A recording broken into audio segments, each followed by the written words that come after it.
À la Sainte-Germaine, l'attente est quasi inhumaine. Dans un peu moins de 4 heures, arrivée de la 65e édition des 24 heures du Mans, une épreuve marquée par un coup de théâtre tôt ce matin avec la sortie de route de la Porsche de Bob Volek, qui était leader jusqu'à présent. Nous retrouvons tout de suite sur place en direct Laurent Fadek-Bollet pour faire le point après 20 heures de course. Laurent qui a perdu sa casquette dans la bagarre. Oui, mais on ne peut pas tout avoir. 21 heures de course, plus précisément Bruno, et 317 tours parcourus par la voiture de tête, soit le cap des 4000 km allègrement franchi.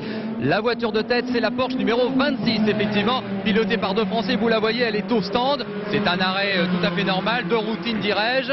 Elle est en tête depuis le petit matin, car effectivement, elle a su planter, si j'ose dire, à cette position, la Porsche numéro 25. Yannick Dalmas et Emmanuel Collard sont à son volant et se dirigent peut-être vers un succès. Les images de nuit, ce sont souvent les plus spectaculaires, même si on ne voit pas toujours grand-chose. Les images du petit matin, je vous propose de voir ça tout de suite, Bruno. Ce qu'il s'est passé, eh bien vous le voyez, Le Mans, c'est aussi la fête, avec une fête foraine, des manèges dans tous les sens. Et effectivement, ça va dans tous les sens, en tout état de cause. Regardez, les deux Porsche, elles étaient ensemble, la voiture 25 et la voiture 26, juste derrière, à quelques secondes.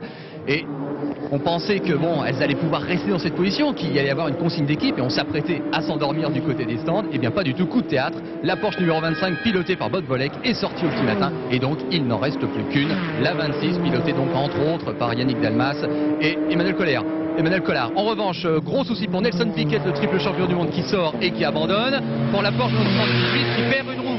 Tout ça pour vous dire, mon cher Bruno, qu'il ne reste plus que 20 voitures en piste, 28 abandons. Ces 65e 24 heures du Mans auront été quasiment un vrai massacre. Merci. Donc,